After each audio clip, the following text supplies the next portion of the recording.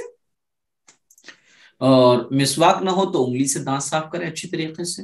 پھر 3 مرتبہ کلی کریں دائیں ہاتھ سے، پھر 3 مرتبہ دائیں ہاتھ سے ناک میں پانی ڈالیں اور بائیں ہاتھ سے صاف کریں۔ دائیں ہاتھ سے ناک میں پانی ڈالا جائے گا، بائیں ہاتھ یعنی لیفٹ ہینڈ سے اس کو صاف کریں گے۔